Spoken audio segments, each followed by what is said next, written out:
What's up, Sitters? This is Bradford Douglas, along with Joey Edge. Sitters, what's good? And Chris Martinez. What's happening? And we are Front Porch Sitting, and that was a smooth transition, boys. It's not a transition if it's a start, Brad, but it's okay. We're working on it, big guy. I transitioned in my life. Chris, how's it going, buddy? 10 seconds in? 10 seconds. It's going good, man. It's going good. How are you, man? Great. It's a beautiful day. You okay? Great. It's a beautiful day. It's a beautiful day. Good. Just got done right before you guys got here. Me and Benton was outside. He caught 177 passes today. Yeah, so we're doing this new thing where he catches 100 passes every day without dropping them. Okay. And on the 78th ball, he dropped one, so he had to start over. Mm. Yeah, so we go side, we go up, we go over the shoulder, go 20 each way. How's your shoulder? I'm fine. Just a flick of the wrist. Okay. Yeah. Here, we're good. We got a big week, big show. Big show, big week. Had a fun weekend for some, not so much fun for others. Florida State won the bye week, though. First time in a few years. Congratulations. It's a big thing. Big thing for you guys. We're still getting used to that. Yeah, I mean, I like it though. It's good. It's good for the morale of the state. Yeah, we'll find out really quick. Well, we're gonna let a couple other people hop in here. Shout out Chad Hunter. He was in first. Trey Lee, Clayton. There's a few people already in, so we're gonna let a couple more trickle in, and then we're gonna go ahead and roll. If you're listening on the podcast though, please hop in live. I promise it'll be worth it. It'll be fun. Joe, we got a full show. We'll let Brad kind of give us the outline as to what we are going to discuss. Right, Brad? You got it? Yes, sir. We're going to start with our pick'em like we always do. We're going to talk about Scott Frost and Nebraska not giving a crap about where the money goes. Yep. Just Scott Frost. We're going to review UK and what went wrong or what went right, depending on where you were rooting from. And like Chris said, FSU won the bye week, and we got a big game ahead of us this week. Hopefully, you're going to carry it over to 3-0. But before we get to any of that, let's go ahead and talk about JW Weaponry. They are the premier gun store in the South, and they are always loaded. Go see those guys. John's got a big game ahead of him this week, so go wish that guy some luck and talk about the Front Porch Sitting. You get 5% off, and you should also tell someone about Front Porch Sitting while I'm doing this ad. Bang, bang, bang. That's what guns say. Yeah, man. 386-243-8587 is the number to JW Weaponry. Brad decided he didn't want to talk about the Broncos debacle or NFL talk in general, or the ESPN to Twitter link down here that talks about baseball and the rule changes effectively going into place. I didn't think I was supposed to read everything right down like you just did, Joey. You're not supposed to do that. We have a full show, though, let me tell you. Shout out Brad my pops. read the bullet prints in the first one, but didn't want to read the main headlines in the bottom of the thing. That's Hey, I'm a big fan, man. Brad. Oh, there's more. Yeah. Jesus. Wow. There we go. All right. Yeah. Let's see, Joey. Before we jump into it, because we got some fine folks in here.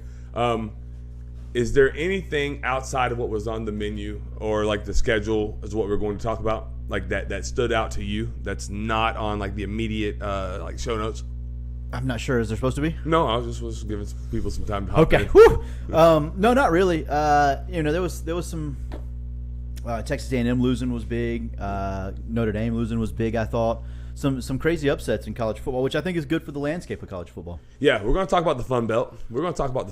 That's right. They're going to get their moment. Absolutely, they are. We got some like ex players that are and friends of the show that are Sun Belt. Yeah. Members, former alums. There we go. Producer Rolf, that's what I was looking for. Nice job with the wordplay. Hey, if you're in, make sure you like, subscribe. It'd be cool if you could fire off a text, tell a friend if they like sports. Yeah.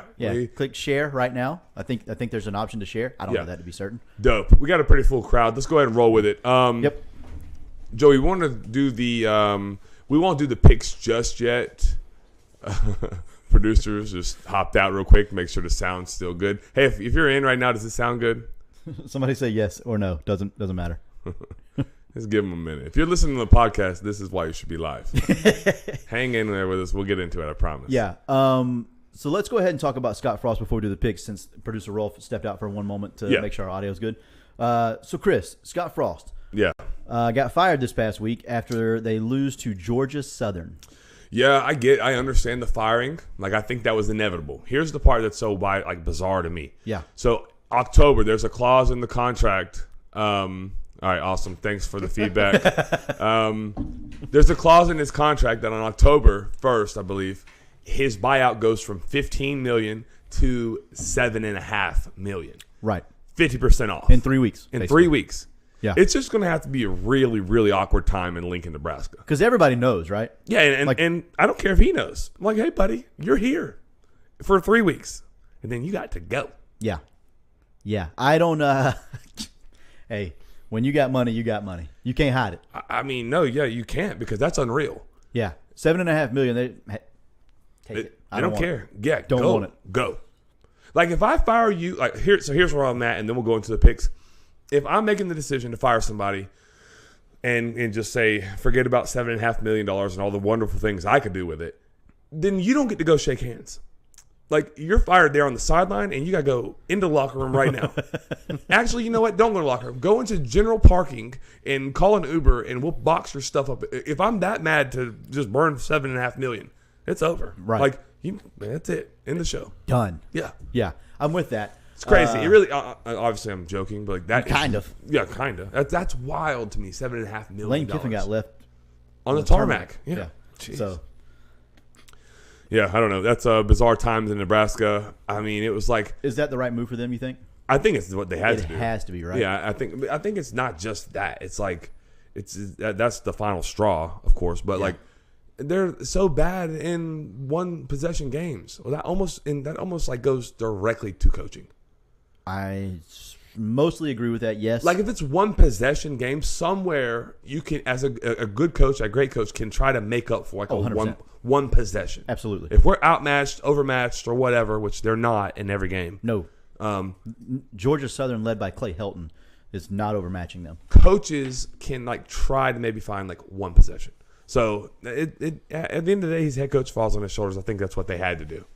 You want to go jump into the picks now, or you want to do our records first before the picks? So real quick before we move off of Scott Frost, do you have any names that you like that may go there? I'm just gonna be really, really like honest and blunt. No, I don't really care. See, Urban Meyer, maybe. I think that's I've heard his name. Yeah, I've heard his name linked to that too. I thought that was pretty interesting. That would be a little bit scary is not the right word because it's Lincoln, Nebraska, and this isn't the '90s. Yeah, there is no Lawrence Phillips. There's no Tommy Frazier. I mean, I think yeah, they would be a lot better. Yeah, absolutely, I agree with that. But I don't know that they become a national power. I think those days are done for Nebraska forever. Yeah, that's a big word, but I tend to probably agree. Do you have a name, real quick, before we jump off of it? No, I haven't done enough research on it. I've seen the odds and all that, but to tell you, I have a name that I think you should definitely go after this guy right now. No, we're going to skip out. No, and then we'll get to the records right now. But like the name was what's the guy's name from Iowa? Not Iowa. Campbell, Matt Campbell. Yeah, Matt Campbell. He's not leaving there for Nebraska, right? I wouldn't think so. No. Oh, that's ugly. He put the records up. Oh, I know. I see him. Yeah. Oh man, that's bad. So for you listening at home, I am 3-5. Chris is 3-5. Bradford is 4-4. I think what we learned last week, Chris, and we told the sitters this. We told you guys this. We did. Fade us. Fade us. There maybe had been someone in the room that the moment we all three went on Pitt, they went and faded us for Tennessee. Yeah. It cashed. It shouldn't have, but it did cash. It did cash. They went into overtime for it to cash, but it did cash. It cashed. Florida, we were all three on Florida. Yeah. Broke. Yeah. Nope. You were heavy. We had a great friend of the show, Shane Edge, was not happy with you in the middle of that game. The Joey Jinx was real that game. We got a group text I'm not on trying that. to hear all that. That didn't have anything to do with me. Shane, maybe it did. I don't know. Shane's asleep. And then I think we were all three on Alabama covering as well. No, were sir. we? No, we weren't. Sir. Bijan Robinson to cover the 20.5. He's pretty good. He's pretty good. Okay. All right. Yeah, so that's not great. That's less than stellar. 3-5, 3-5, 4-4. We'll get better. It's a race. I mean, it's a marathon, not a race. Thank God it's not a sprint. What games do we have this week, Joey? We have Florida State at Louisville on a Friday night. We have Penn State at Auburn, Mississippi State at LSU, and Miami at Texas A&M. Gotcha. Big fan of all those. So yeah, what are you laughing at? Kelsey. All right. What do you want? Which one of these games do you want to start at? Let's start Florida State, Louisville, and then you won't pick yours until the end. I'll wait. So Florida State is a 2.5-point favorite on the road. Friday night? Friday night at Louisville. Brad? Give me the Seminoles. I know. All right. Okay. Is that right? Yeah, that's how I was going to say it too. Yeah. We've been I'll doing let you do it now. Give me the Seminoles. Now I'm self-conscious. Wow. Who you got? Any insight? Any reason?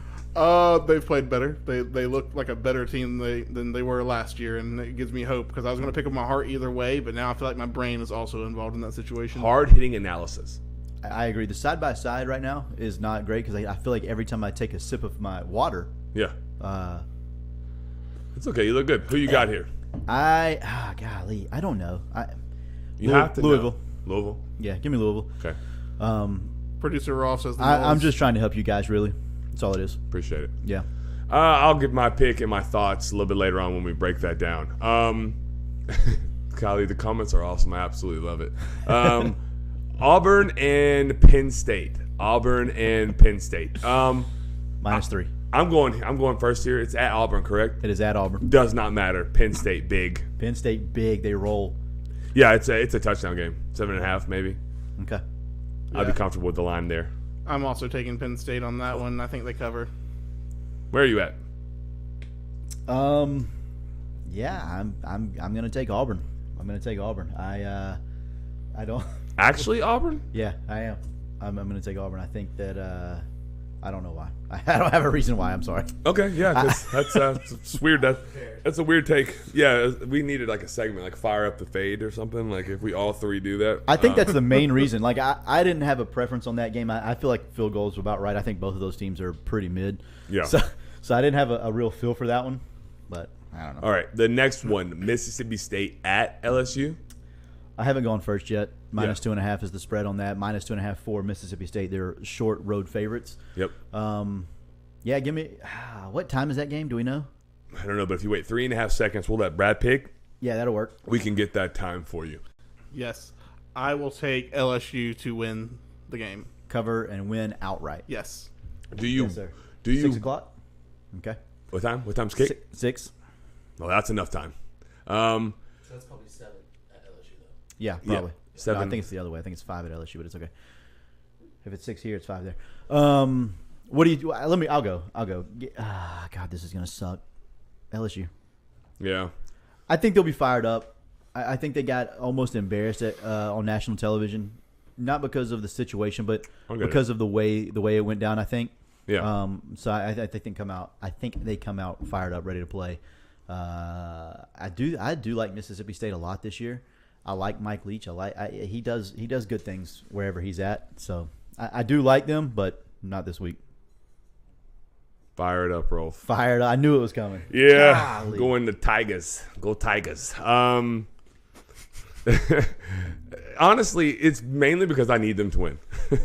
I need like the Florida State win to not be discounted as much as it's been discounted. I guess they'll answer that question for themselves on Friday. Right. But I mean I like LSU. I'm not great. I mean Mike Leach is okay or whatever, but Mike Leach or Brian Kelly. See, for me, like, no, you're right. It's both like, it's gross either way. But like for me, like LSU and like what LSU is for me is more. I don't know. I would rather LSU be good than Mississippi State, and I need them to win a couple more games. Help us out a little bit. Ooh, Miami on the road getting 5 points at Texas A&M. Dude, that's 5, right? Can we pause here for 1 second? How weird is their fan base, A&M? Okay, I don't know if you guys have ever seen this yell practice thing beforehand. Like, have y'all seen this before? No, I have. I've been seeing it for years, and it's always been the weirdest thing in the world to me. But now that the whole world is like clowning these dudes, it is the greatest thing ever. If you haven't seen it, we're not going to do it here. We won't spend any longer on it. If you have not seen it, like literally Google Texas A&M yell practice. It is like, but be sitting, be sitting down. It's so cringeworthy. It is weird, man. But with that being said, like Florida State fans, I think with our situation, you have Miami, who we really do not like at all, and then you have Jimbo, who we also don't like. Right. It's kind of a weird place to be, but it's easy for me. Brad, who do you think wins, Brad, and who would you like to see win if they're not the same?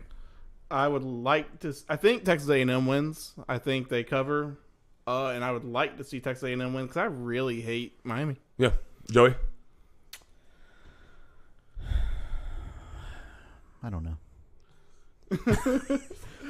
So anticlimactic. Okay. I know. Okay. In my Remember we have once done an interview before where we had to drag information out. Can you go first? Yeah, here we are again. Can you go first? Yeah, so I'll answer my own questions that I gave to Brad.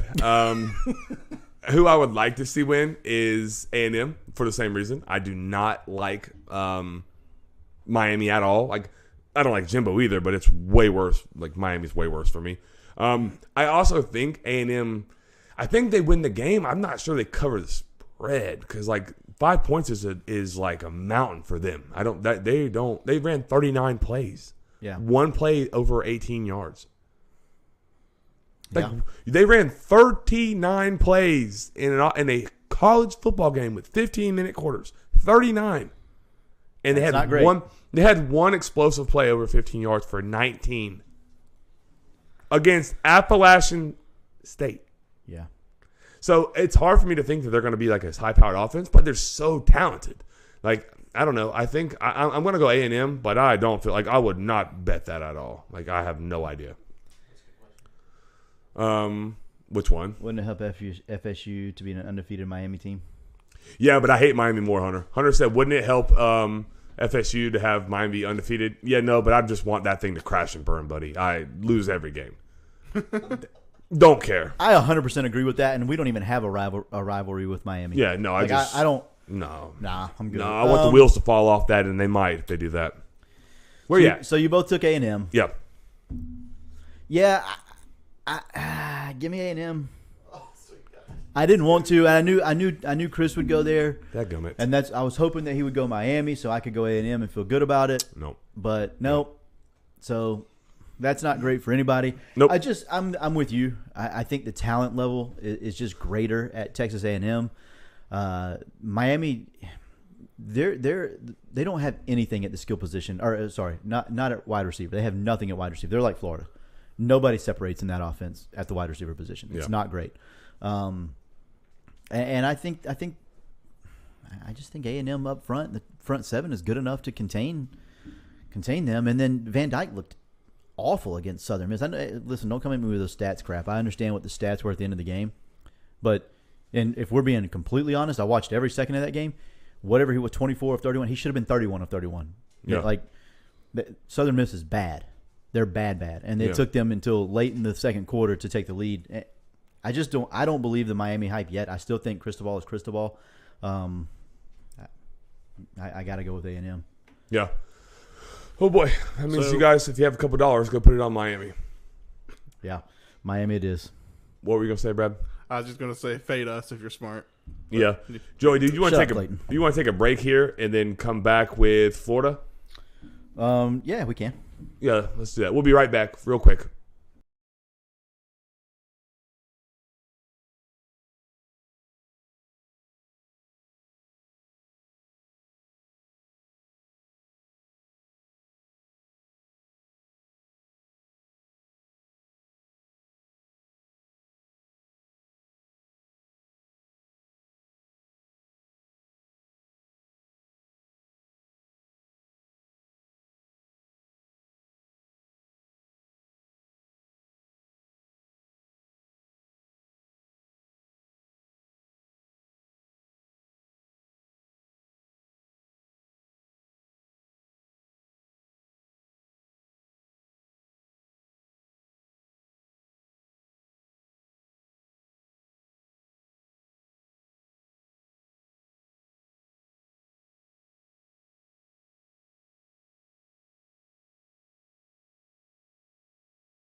And we are back. Thank you for Joey. Sorry. Thank you. Thank you for coming. Thank you for being with us, sitters. Trey, no, my name is not Jaw yet. Trey Lee asked my middle name was Jaw. Yet, guys, that's surprisingly expensive. I'm going to need to do like a GoFundMe or something. Yes. Like, that's like $600. I didn't realize that when I made these oaths, but I'm going to get it done. It really is going to happen, but in time. Kyle Gamble said he's going to put his 401k on Miami, and smart. I think that's super smart. Smart idea. Yep. Yep. And especially since we were all on the other way. Yep. Brad, what we got next? We are jumping into Florida and Kentucky. Very good. Yep. So, Joseph, what is the reason it happened? And just to start out right off, like, why did that happen to you, the Gators? Chris, you want to elaborate? Yeah. No, that was good. So you watched the game, of course. Yeah, I did. It's not how you thought it was going to go, seeing as you thought that was a in front of you, I put your win share. What did you have that game preseason before we started, percentage to win? 72%. 72%. And then you thought there were 20.5-point dogs, 3 touchdowns, or I'm sorry, favorites. Yeah. And it ultimately didn't turn out that way. Right. What, like, if you could point to one thing, Joey, one thing. And Gator fans, guys, I'm going to be easy. I'm going to be gentle here. That's just how I am. Sorry, Matt Mahoney's in here. Jesus, shout out Matt. Thanks, Matt. I'm gonna be gentle, Joey, because that's just how I am. What if you could point to one thing? What is it? Like, what's the fault of that game? Like, why did you lose the game? Like, how did that happen? I think nerves, complacency. Is that okay? Can I say that? When it was 16-7, so it was 16-7. Florida was up. They got the ball back before the half. If they go down and score right there, it's night time, right? Yep. Like, there is no coming back from that. I don't care what the situation is. I'm good on whatever. But then you throw the interception, and then it's 16-14, and then it's a situation where you're in trouble. Yeah, I think for me, man, I got his numbers here, and this is like mind blowing to me. So like week 1, against a good Utah team, agreed. Anthony Richardson absolutely balled out. Agreed again. But his stat line for this game, and I'm not blaming him. I'm gonna shift my blame. So I'm getting my point. I promise. Okay. 14 of 35, 143 yards passing, 0 touchdowns, 2 interceptions, 4 yards rushing on 6 carries. 1 of those was a sack. Right. That is such a stark contrast from what we saw week 1 and what we saw against Kentucky.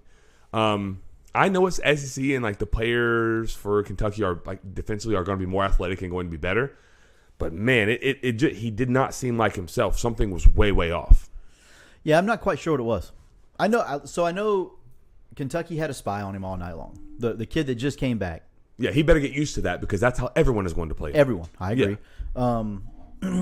And so I think I don't know. He said after the game, which is a little concerning, I thought, that he I don't remember exactly what he said. I want to get to Jameis Winston for just a second there. I want to get to his post game. He just said be prepared, man. I want to get to his post game comments. Yeah, because there's a couple that were super alarming to me if I was a Gator fan. But so what I'm getting at, so if my guy and Anthony Richardson is their guy, if he's struggling, we had some people text us or tweet us during the week and say, was it play calling? Was it execution? If they execute, do we blame the play calling? And so my analogy that I thought of, we're both baseball coaches, and you are, I used to be. Right. And if you're a pitching coach and it's baseball, every day your ace isn't going to run out there with their best stuff. He's just not always going to have his curveball or his changeup or his location or whatever.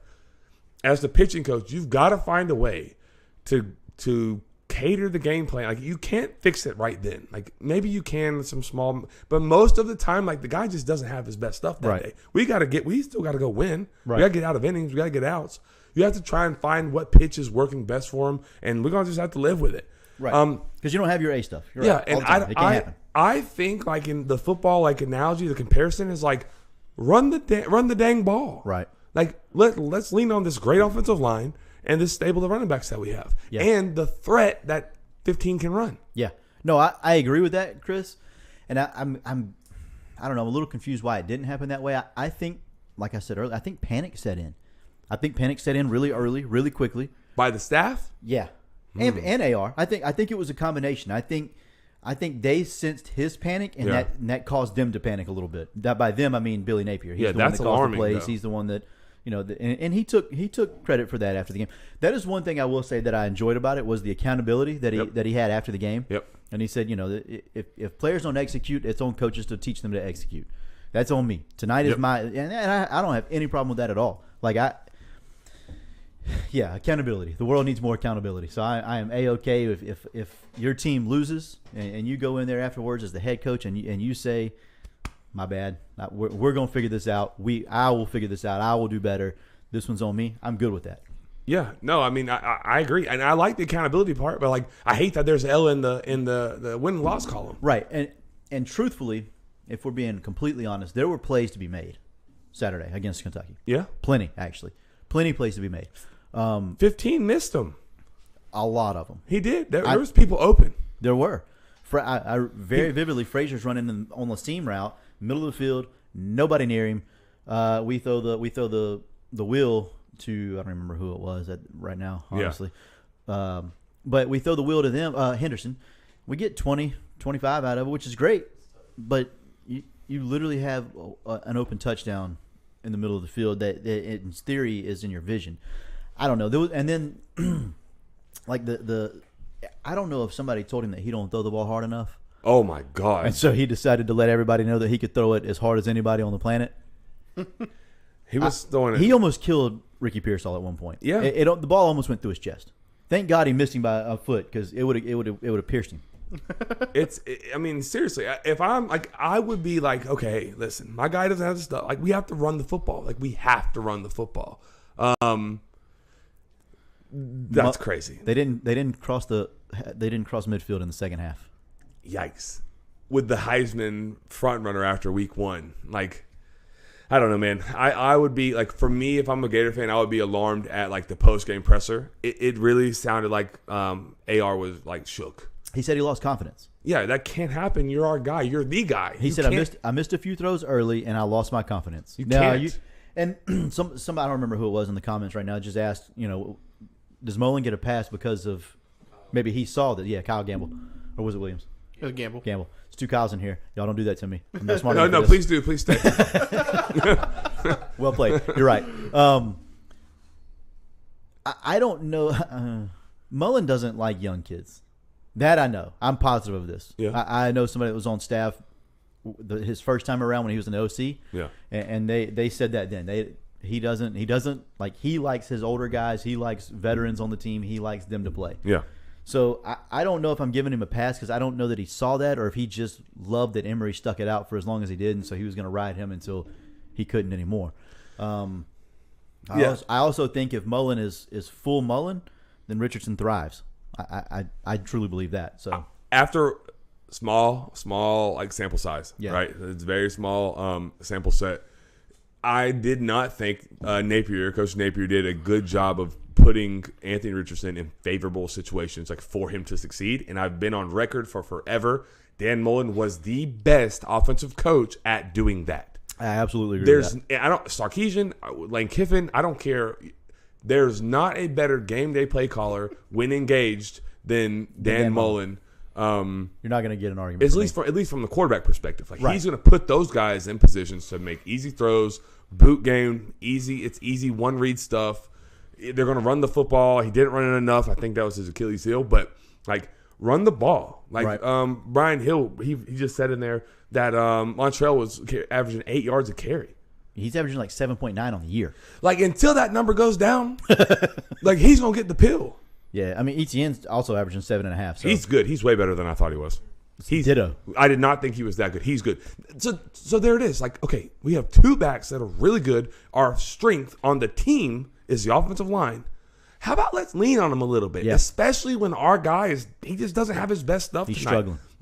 We're not folding tent. We're not out on Anthony Richardson. I don't think anyone's saying that, but I'm saying on that night he did not have his game. Defense was playing well enough to keep you in it. Run the ball. Run the ball. I know that's caveman ideology thinking, running the ball is so 90s. Okay, whatever. I think you win the football game if you run the ball. So, yeah. I agree with that. I mean, running the ball obviously is the key right now. I think you have to run the ball to set up the play action game, to set up the pass, especially for where Richardson is right now, and where the receiver room is. It still baffles me, and I see it all the time on Twitter and Facebook and message boards and all this. We have all this skill at the position at the wide receiver position. No, we do not. We do not have skill at the receiver position. We have Ricky Pearsall. That's the only guy that can win at the line of scrimmage. Nobody else on the roster can win at the line of scrimmage. No one. Ricky Pearsall is the only guy that has any chance. So when you put, and I love, I'm well documented of how much I like Jaquavion Frazier's, right? Yep. Like I like Frazier's a lot. When you put him on an island over there and say, hey, get open man to man at the line of scrimmage with a guy in your grill, he's not going to be able to do it. His feet aren't good enough for that. He's just not, he doesn't have enough twitch for that. Xavier Henderson has zero twitch. Stop throwing him screen passes. Stop throwing him the little quick hitters. That unbelievably bad. Yeah. Justin Shorter is just not good to me. I'll never say that he's still force that guy the ball. I don't understand that. It's not like he wins 50-50 balls. Pearsall's limited playing time was the one thing that I can go back to and say this is where I don't agree with something. Like, I'm okay with you still feeding Naquan Wright the ball a little bit. I feel like he's earned that. Now we're done with it. We're done with it now. Yeah, but we got two guys averaging over 7 and one guy averaging like 2.9 or 3.4, whatever it was. I can't remember what it is right now. But Ricky Pearsall needs to be on the field at all times. Yeah, I don't think he can come off the field on offense. I'm okay with Henderson and Shorter and Frazier's and Whittemore and the Bowman kid. I'm okay with all of them being on the field. You can rotate them. One stays on. He's not coming off anymore. He's too dynamic. He's the only receiver on the field that can be dynamic. They need him to be on the field. Yeah. I mean, I have to co-sign that. Let's, for the sake of conversation, is there anything else on the offensive side of the ball that you wanted to, go over or talk about? Henderson's not fast in games. So no. Let's go to the other side. Yeah, I can't think of anything. 15 just has to play better. That's the ultimate thing. 15 has to play better. If 15 plays better, they're better. And if he doesn't, and so to finish up my argument on that, and if he doesn't, then it's all, the coaches absolutely have to change the game plan. Something. Like right. 35 attempts? Like That's too many in a game that wasn't out of hand. I saw in the first quarter that 35. If y'all got over that number, near that number, we weren't winning. Right. So. He just wasn't sharp. Okay, and that's okay. I got two more things. Sorry. I don't know. Yeah, so 35 is a lot, especially when the game was never out of hand. Like it was a one-score game with 8 minutes left when you got the ball back, right? Yeah. It's a touchdown game. Yeah. I don't think they attempted a run. I can't remember that to be certain. I shouldn't say that. They didn't run it enough if they did. They didn't run it enough. Yeah. There's plenty of time, and then you go for it on 4th and 4 or whatever. You get lucky, you get the ball back. Like, there was just a lot. How do you feel about the two times he went for it, 4th and 6 or less, both times, but both on your own side of the field, one with 8 minutes, one with 4 minutes? I think with 4 minutes, I get it. I get it more. Yeah, because I mean, there's you still 4 have minutes. You still have two timeouts. Levis have been playing decent too, and 4 minutes is an eternity in college football. I agree, but 8 minutes felt real desperate. Super desperate. And that was where I went to. That's one of the main reasons I said they felt desperate, and it felt desperate from the second quarter on. Yeah, and that's the thing is like the panic. Like it didn't need to be. I didn't think it was. I never felt like the game was in hand for Kentucky. I didn't think it was out of hand for Florida. I just didn't. But flipping over to Levis and then Kentucky, I didn't think they were exceptionally great on offense either. No, they're not. I mean, I thought Levis was very average. I thought he played pretty good. He was definitely the better quarterback that day. No, well, but that's not saying much. I thought he played okay though. He only had, there was at one point he was like, I think he was better than average to go into the swamp at night and win. Like you played better than average against that defense. You played better than average. Okay. No. So an average quarterback can go into the swamp on a night game and beat that team. Yeah, when the other team has 182 yards and 14 interceptions and 77 sacks. And he's the man. He's the man. I mean, they had one sack, by the way. Felt like 70. Yeah, we had one. Uno. One sack. Felt like 70. No, average quarterbacks don't go into the swamp and win night games. He may be an average quarterback, but on Saturday night, he did not play like an average quarterback. I think he's above average quarterback. You're the one that hates him. You had Kentucky finishing last in the East. 6th.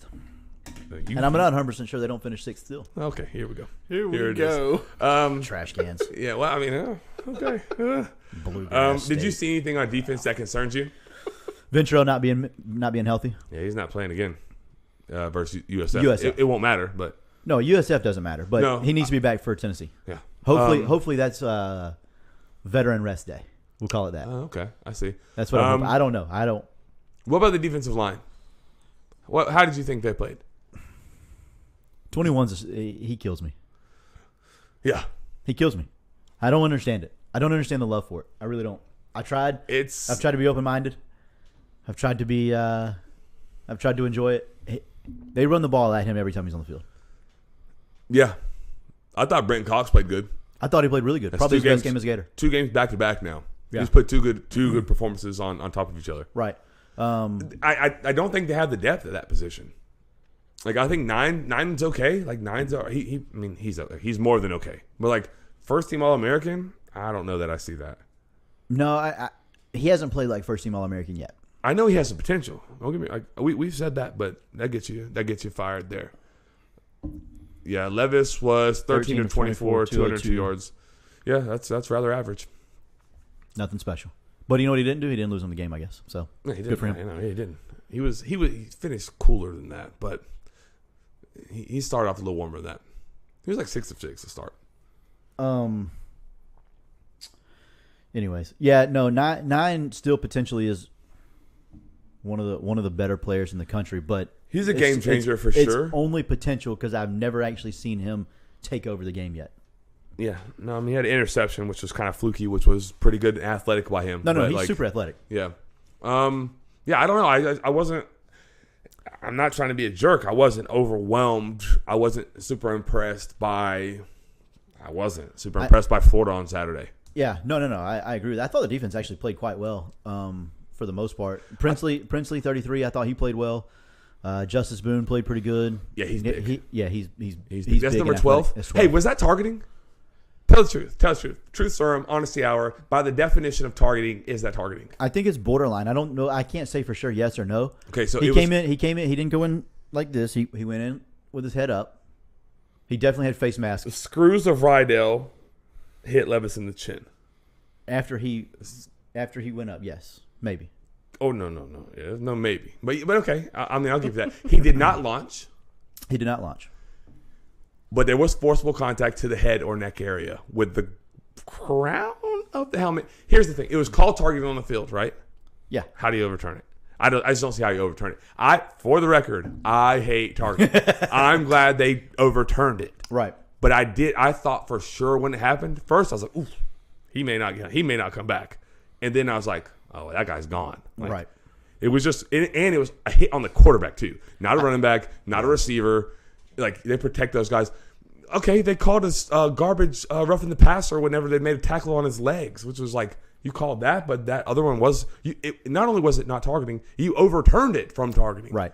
So, I'm probably being killed right now. no, you are not really, not really. Brian just said he turned his head last second, kind of looked down at him, which is true, and I think that's why he hit him here instead of here. But so you can see me now. Originally, his face mask was here, and then whatever happens after that happens. Brian But also said he was aiming for the carotid artery. Head. So again, the definition is head or neck, Joey, where you just pointed to. Head or neck area. Right. Whether his head is here or his head is here, that's the head or neck area. My whole point is it doesn't Targeting. change. It doesn't, Stupid. Yeah, it is. No, I totally agree. But I honestly was kind of shocked that it was a call targeting, but then that it was overturned. I was like, oof. I was surprised it was overturned. I have to be honest. Yeah. But I was not disappointed. Again, I It's not hate this targeting. I hate targeting. I hate targeting. I don't even want the rule. I don't even like the rule. JT also just said that 21 gets in the way of linebackers.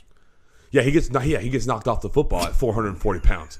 You're 440 pounds, just fall down. Like, just fall down. Literally fall down, create a pile. Their linemen aren't moving to the second level. No one's running through that gap. You're too big. And the linebackers don't have offensive linemen, or you're big behind in their lap. Very good. Right? Like, I'm with JT 100%. Yeah. He has to be a first down only player or something like that. Like, I don't know. I don't know what you do with him. But he can't play multiple snaps in a row. Clayton said roughing the passer on quarterback hits below the knees are the worst thing in sports, worse than targeting to him. Agree. It's an awful call, bad call. The officials were suspects. They didn't call us to anyone in the game, but they were. I absolutely agree with that. I thought they probably sucked more against Florida. I'm not a referees are against us always thing. It doesn't bother me, but I thought there was some questionable calls. But then, like you said, the targeting that you overturn, that's questionable too. So yeah, things happen. They just sucked. Before we move on, is there anything else you want me to address? Because I have one more question for you, unless Brad has one. Trey Dean is I don't get the guy. He makes tackles. He's like he's because I think we have different opinion. Because I don't know where you're going with this. Where Trey Dean what? I don't know how to take him anymore. Dude, I thought he makes tackles. I thought he played one of his best games. He did. He literally had one series where he made every play in that down. Exactly. He had one series where he got beat 7 times because he's in the wrong position. So you know what I say? I say, what are his coaches doing? What does he do well? Plays near the line of scrimmage a lot better. He does play near the line. So then stop putting him at safety. Put him at nickel. I'm okay with that. Well, they tried that. The staff last year tried that, and he was terrible there. Well, that's last year. Patrick Toney, I think he's probably better. I do think Patrick Toney's good. So, but okay, so if the guy doesn't play in space very well, he gets people running right by him. Then how about you put him closer to the line of scrimmage where he plays a lot better? Like he's really good at that. Anyways, I can't do the comments. I'm struggling. I know it's a lot over there. It's awesome, but I'm having a hard time. But like, don't put him like he can't be. I don't know, man. That's coaching. Like I don't think he's a bad player. I think I think sometimes they have him out of position. I think it's the same thing as Javon Dexter. I think potentially he's really, really good. Yeah. And realistically, he's somewhere in between really, really good and really, really bad. Yeah, probably. Yeah, probably. Is there any cause for concern for you? No.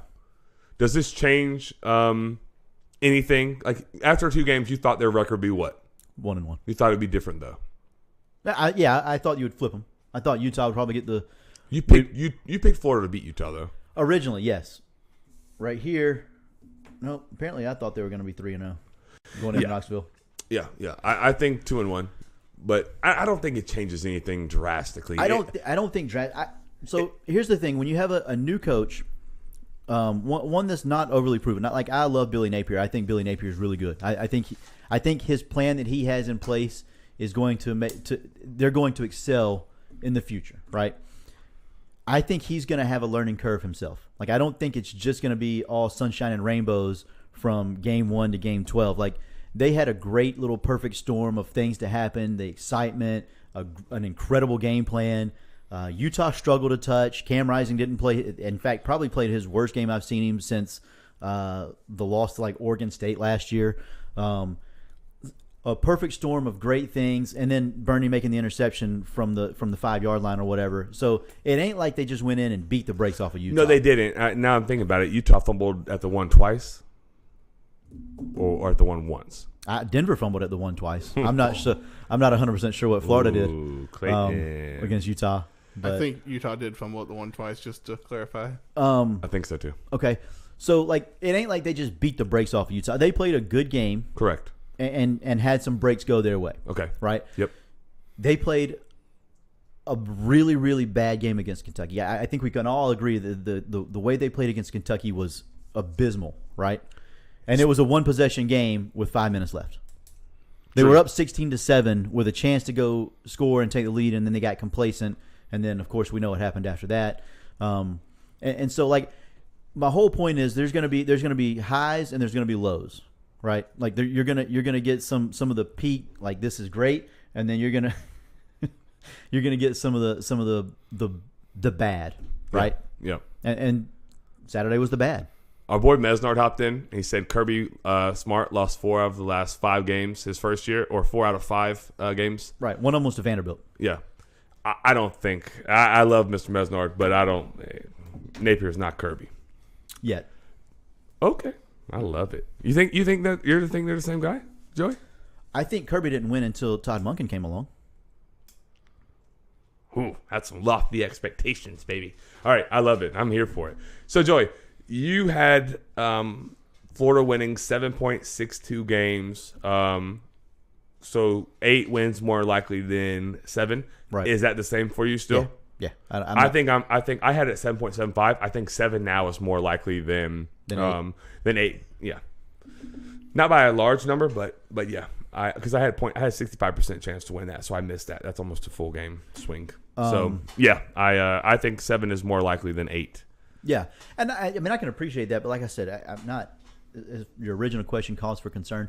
I'm not concerned about anything of major effects going forward. I'm not recruiting the gameplay. Oh, recruiting is any as good of that. as I'm A-okay right now. Just clean up some of the little things, and it doesn't look as bad as it is. There's like an old saying, like things are never as good as they seem, and they're never as bad as they seem. I think Florida got a heck of a dose of that in the past 2 weeks. Like, it's never as good. It's funny you say that because I'm in one Facebook group, one Gator Facebook group. Yikes! One.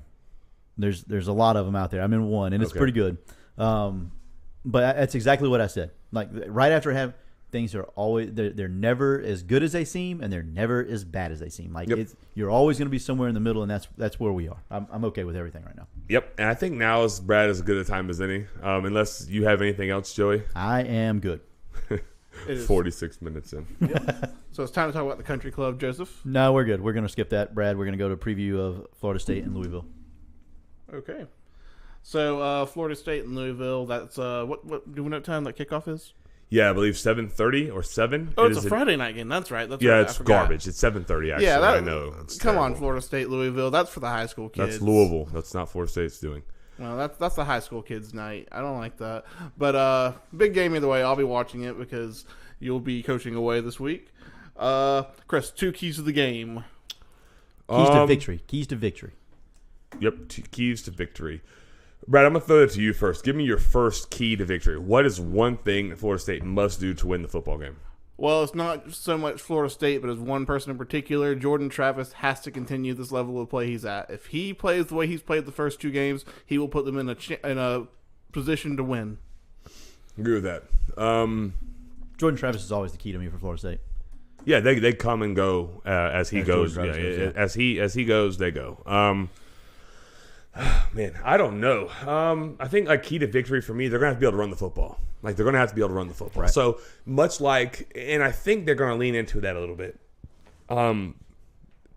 Louisville's not great up front. Right. I think they can expose them a little bit. Not Florida State's not great up front, but I think they're going to be able to run. They're going to be able to run the football, though. I think that should be their plan. And whether they run it with 13 or not, they're going to have to be able to run the football.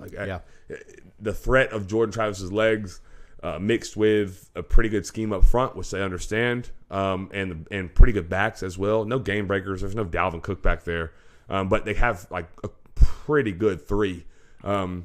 They have to rely on them to run the football and honestly keep Malik Cunningham, Louisville's quarterback, off the field. Right. What about you? What does Florida State have to do, Joey, for them to win the football game? You said that guy right there, Malik Cunningham. Yeah. You gotta limit his running. You gotta limit his ability to run the football. If he doesn't have, 13 carries for 100 yards, you got a pretty good chance to beat them. So. Did you already know that was his stat line? No. Against UCF, he had 13 carries for 100 yards, 2 touchdowns. Yeah, I had no idea. I did not see it. So Louisville's been like a little bit of a mystery. Gator fans, y'all hang tight. Oh my God, a lot of them already left. The thing with Louisville, Joey, is like they've had like a weird season. Like getting blown out by Syracuse is pretty bad, 34-7. Yeah. That's not good. I think they tried to make Malik Cunningham like a pocket passer. Yep. And they did not. He did not run at all. Like they made him try to be a drop back passer, and their drop back passing is terrible. Yeah. Like really, really bad. And I think Syracuse has probably improved. But they run like an outside zone, like a stretch outside zone. So like string it out, and the run back like waits for somebody to get beat or for somebody to lose their gap integrity, and he's going to cut it back. In the past, Florida State's really, really struggled with Satterfield, Adam Fuller specifically. Yeah. Because I think the linebacker play was really, really bad. And so, like, if there's one place the linebacker play cannot be bad, it's in, like, stretch or outside zone schemes. Absolutely. Where they have to, they have to run, be athletic, and like, fit to make stuff work. It'd be really cool if we had, like, a board right now where you could write this down. Eventually. Sooner rather than later. But, yes, so I think Florida State's stronger at backer now, so I don't think that'll be as big of an issue. what scares me, Joey, where all my eyes, I'm going to be like watching Adam Fuller. It's on you, buddy.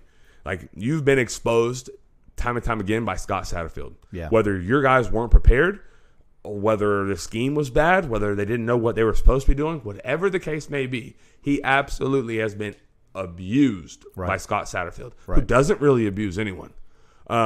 He has Adam Fuller's number. I'm looking directly at Adam Fuller this week. week. Yeah.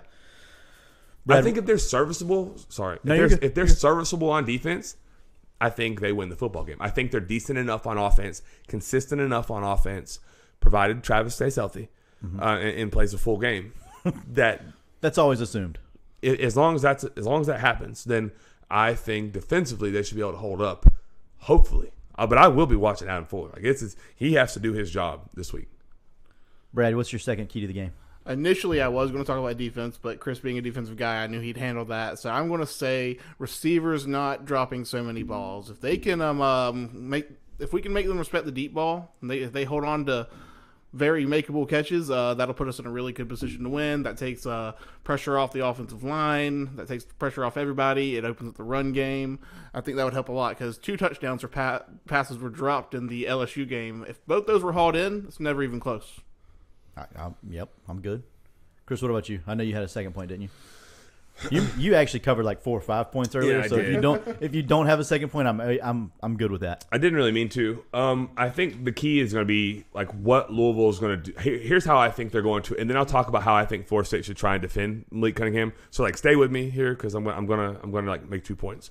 So as far as Malik Cunningham, so he was 23 of 38, 265. 1 touchdown, 1 pick versus UCF. And then they allowed him to run the ball in the second half. And overall in the game, most of this happened in the second half. He had 13 carries for 100 yards and 2 touchdowns. I think they have got to contain that guy. They don't have Tutu Atwell at wide receiver anymore to create mismatches. It's Malik Cunningham. If they're able to slow him down and contain that guy, then I think they'll be okay. I also think the outside zone, the stretch outside run stuff, Jared Verse, if he just creates havoc and knocks people back in the backfield, that just disrupts everything. I think that has to happen. A little bit of concerning. We did get a little bit of insider heat here that Fabian Lovett probably is not playing. Okay. Yeah, that's less than ideal. But I still think they have enough depth up front to handle it. The other thing, y'all are killing me. So we have a monitor, and Joey and Brad are staring at the screen, and I'm just talking to the wall. But it's me. That's how it felt a few minutes ago. Yeah, sorry. To be fair, their conversation's really great. Considers keep it up. I'm enjoying it. It may make Chris's job harder, but it's fun for me. Yeah. Anyways, I think here's how Louisville will defend Florida State. I think what they'll do is run blitz. So in the second half versus UCF, they run blitz. They blitz 93% of the downs in the second half. Some of that was passing stuff, but some of that was run blitz, so there's still gap sound. And they relied on their back end to be able to cover up everything else. And they wanted to take John Rice Plumlee, who's not a great passer for UCF, out of the game by run blitzing him. Right. I think Florida State will see the same plan. I think they'll challenge Jordan Travis and the receivers, like Brad mentioned, to get open and to catch the football. They're not going to let them have the run stuff easy. They're not going to play soft. I think they'll be aggressive, really aggressive, and blitz him. Yeah. They're going to have to make throws. They're going to have to make plays. They're going to have to protect. So that's what I would do. I would try and cross chaos, really quick reads for 13, and go let it go from there. Okay. Do you are you ready to go to the prediction, or you got anything else? The one thing I'm curious to see how Adam Fuller defends Cunningham is I want to see if he's going to be aggressive or if he'll be conservative or if he'll mix it up. What do you so let's say you're the defense coordinator. You're Adam Fuller for the weekend. You obviously haven't watched film like he has, they have. Right. So this is very generic. Sure. But how do you stop Malik Cunningham in the Louisville offense? I think the key is going to be mixing it up. Yeah. You cannot give him the same look. Kind of disguising things, right? Yes. Yeah. I would make it appear as if we have pressure and then bail. And make it appear as if we have pressure and then bring it. I know it seems really elementary, but like I think that's what you have to do. I also think they're going to have to do a good job of like spying him and like flushing him out of the pocket to where like they predetermined where like the soft edge is and where he's going to roll. And then so we have like the spy there like for it. Like I've talked about it 2 weeks in a row now. Like we call it flush mirror. So there's like we're flushing him to the boundary typically. So the defensive end on the short side of the field is going to slant inside. He's going to purposely lose contain on purpose. Because we're mirror with a backer, which is the spy. So that backer, it knows he's most likely going to go to where that D end was because it looks like the pocket is collapsed. They've lost contain. I can go run wild. No. We're giving you like the book, but we know what the words say on it. So right. we're telling you what your read is, and so we're going to be there and meet you at the spot. We ran that like probably 40% of the time on third down versus Columbia. Yeah. Florida State runs the same thing. So I think they have to do that some too. Like, but it can't all be that. They have to mix it up. They got to go get them as well. Yeah. I agree with all of that, obviously, because I think you're a brilliant human being. Listen, serious talk. Thank you. This is serious. I know you guys love that, okay? Because he's smart. Very, very soon, we're gonna add a little segment called what did Matt call it? Chris's Chalk Talk. Yeah, I'm good with that. Or something about markers. I can't remember yeah, Martinez's markers. Oh, that's pretty good. Yeah, one of those. Something is coming. Is that what's in the comments? Yeah. Is that what y'all are reading? Among other things. Okay. Yeah. There's a lot. There's a lot of those going comments. on in those comments. If you're not watching us live, you're messing up right now. Right. So also, you don't have to be watching live. You can also go back and watch. So if there's ever a point where you're like, I want to see him, you're more than welcome to click on the YouTube or go to fpspodcast.com, click YouTube, hit subscribe, then watch any video you want to. And Christopher, Joey, and myself all shared it on Facebook this week. So if you need help finding it, you can go to any of our profiles and it's there. Very good, Bradford. I like it. But yeah, that the Chalk Talk is definitely in the works. And we'll have at least one segment per week coming soon. I don't know exactly when. Do not quote me and say, oh, you said next week. I did not say next week. I said coming soon, sitters. Correct. Coming soon. Chris on the chalkboard. I promise you don't want to miss it. He's one of nah, hell no. He is the best. Oh, come on. No, Relax. Nope. He is the best. Come on. You're going to love it. You know, Brian Hill just said he can't wait for Chris to be on the sideline of the Florida Gators. Coaching, I promise if they pay enough, he can't wait either. Yeah. No, I would. We'll burn everything garnet and gold, including what I'm wearing right now. That's kind of black and gray. That's why I said including. That's fire, actually. Thank you. I want me to give my pick now. Please. Yes. With all that being said, If you pick Louisville right now, I swear. I'm going to. But here's why. Here's why. Any games that are played on not Saturday don't go well for us. We traditionally do not play Louisville great. Like, we do not play Louisville great at all. Definitely not on the road on Friday night. Yeah. I think it'll be a close game. I really do. I think it comes down to special teams. I think Florida State loses because they don't make a field goal. I think they'll have a chance to make a field goal. Yeah, you heard it. I think they'll have a chance to make a field goal late to win the football game, and I think they miss it. I think Louisville wins. Does the week off make this a more difficult choice for you? Yeah, I think if they were able to go, no, honestly, no. So it doesn't matter. The week off matters none. I think, honestly, Joey, it helped. I think there's a heck of a letdown after a Sunday night game, turn around, quick week, play a Friday game versus Louisville. I think that would have been bad. I don't think that would have went well. Even though they were riding high off of it. Right. No, I agree with that. I don't think that would have been good. I think it helps Florida State's chances to win the bye week. I do too. I think it gives them a lot more time to prepare for. Malik Cunningham is dynamic. See, that's what. So I'm glad you said that because, like, yeah, I did pick Louisville, whatever. Like, I get it. Until Adam Fuller, I'm talking to you. Until Adam Fuller stops a mobile freaking quarterback, y'all tag him. Until he stops a mobile quarterback, I can't pick him to beat a mobile quarterback. I can't. They haven't ever stopped one. Ever. Florida State hasn't stopped a mobile quarterback. Remember what Marcus Mariota did to us in the freaking Rose Bowl? Yes. Lamar Jackson scored 62 points. Louisville? No. Until it happens, I'm not going to ever pick them against the mobile quarterback. Ever. Okay. And once they stop it, then I realize they have a plan. They know how to execute it. Then we can have the conversation. Until it happens, I can't do it. I want to. I can't. Nick said, stop asking. Yeah, so stop asking. It's not going to happen. Yeah. All right. I'm in. So you got Louisville. I do. Joey, you took Louisville as well? Yes. Who did I take? Louisville? Yeah, Yeah. no, I'm not good at pronunciation. Or Well, geography. That's not Duquesne, though. That's Louisville. I'm still not convinced that's a real word. So We're done with college football, right? Yeah, I Anything believe else? I Anything believe else on I'm college football? nope. Preview. Nope. We're done with college football. Is there anything there, Joey? Yeah. That you want to talk about? Clayton's still here. Clayton was still in the room very recently. So we have to talk about the Broncos debacle on Monday night, right? Like, we don't have a choice, right? Yep. I just want to say that before that game started, I told y'all what was going to happen. Oh, I agreed with you. He did. Never mind. I'm not gonna put those people on blast like that. But yes, I liked Seattle as well going into Monday night. Thank you. Yeah. I also like the over, and it didn't hit. So Impossible that I it took didn't. the under. yeah, of course you did. How am I not surprised by that? The game was forecasted to go 733 points at the end of the first quarter, and it somehow stayed under. Yeah. Brad, that's So out. you I know now one know thing. how. Hey, can I say this, Clayton? You can stay for this. You'll enjoy this. Okay, here's the deal. The Russell Wilson hate is weird to me.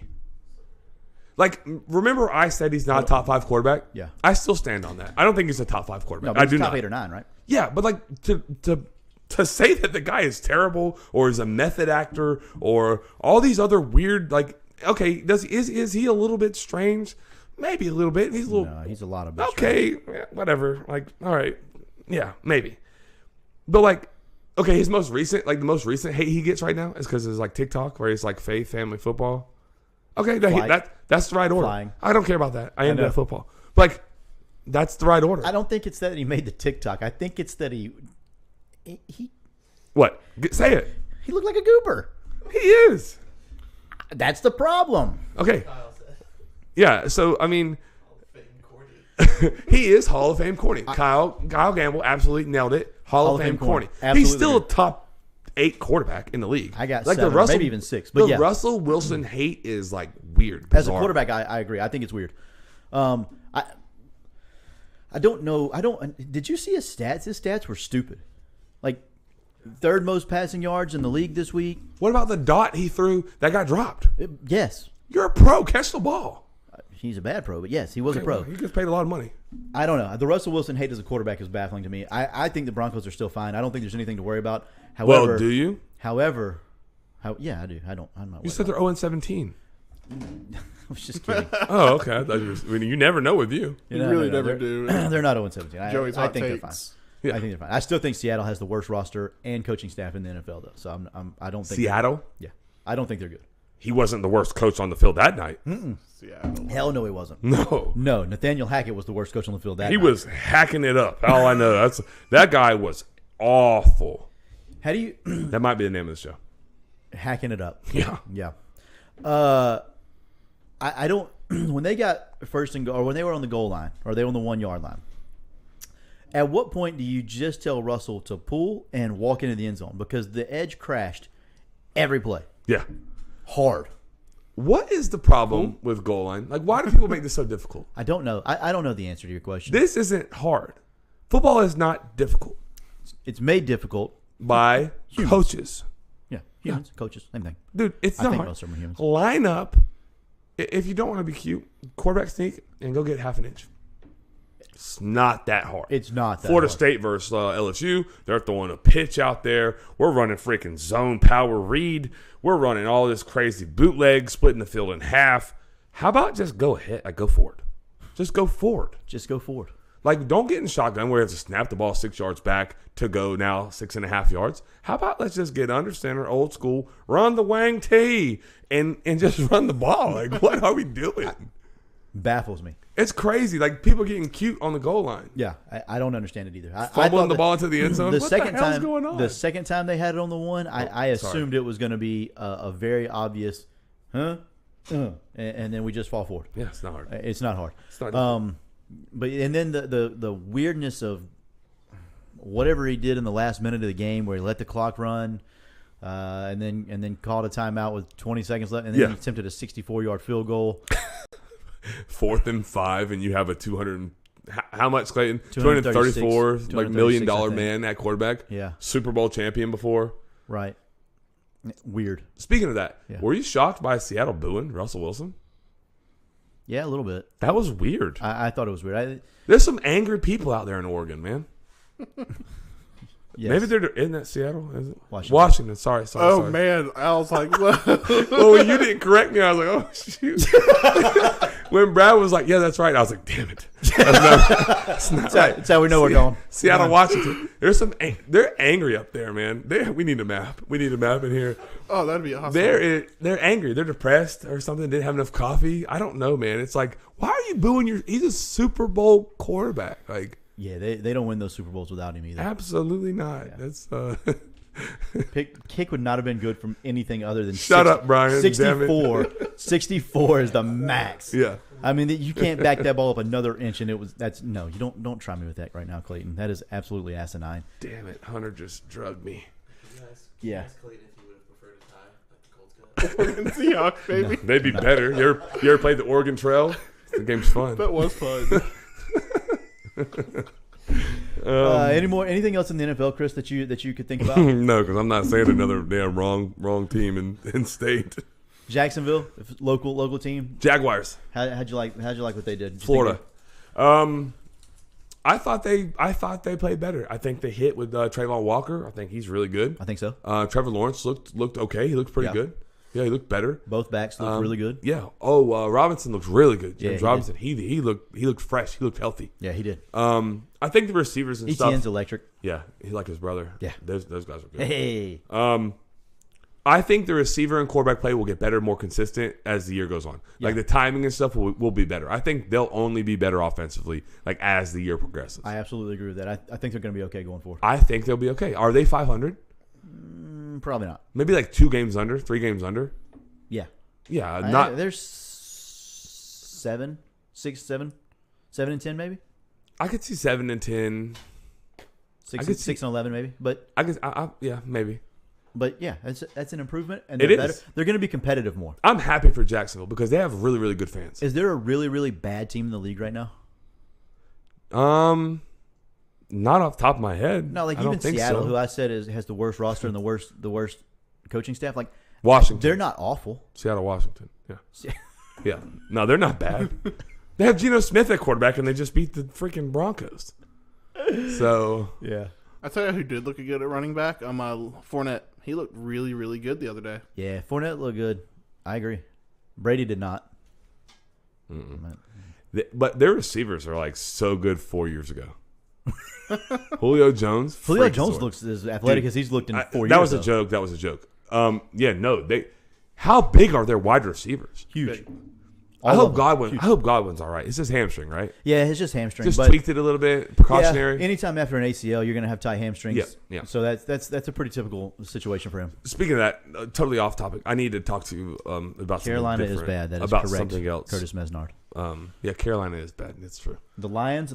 I like the Lions. The Lions played well against Philly. Yeah, they did. Philly looked okay. Yeah, Philly looked really good. Chicago looked okay. Considering, I mean, it's hard to tell anything with Chicago and San Francisco because it was a hurricane in the middle of Chicago. I don't know how or why that happens in Chicago. That was a fun game. Football's freaking back, man. Holy crap, football's back. God, I forgot about the Patriots. The Patriots may be the worst team in the league. Oh yeah, they didn't look look good. Bad. Yeah, they look bad. They really Carolina and New England, bad football. Arizona looked like trash. But did they win 2 too. games or did they win 5 games? 5. No, I think so too. I don't think there's anybody that maybe. What about Arizona? They got dismantled by Kansas City. City's pretty good. Yeah, I know, but geez, I mean that was bad, like really bad. I think when Zach Wilson comes back, the Jets look better. Hunter said the Jets. I think the Jets look better when Zach Wilson's back. He's got some dog in him. That guy. Yeah. He's their alpha. Yeah. Yeah. He was a Cougar. I don't know if you know that or not. Yeah. BYU Cougar. Go Cougs. Go Cougs. Yeah, I about made a joke, but we're on live. If this was a podcast, I would have made that joke. If we were not live, I would have made that joke. I'm not going to. Yeah. I don't have anything else as far as football is concerned. No. There was a baseball tweet that I was going to talk about, but hour and 10 minutes. We're done with it. We're done with it. So, Brad. All right, that's going to be it for Night Sitters. This has been Bradford Douglas along with Joey Edge and Chris Martinez with producer Rolf, and we are Front Porch Sitting. See you next time, Sitters. Whoa!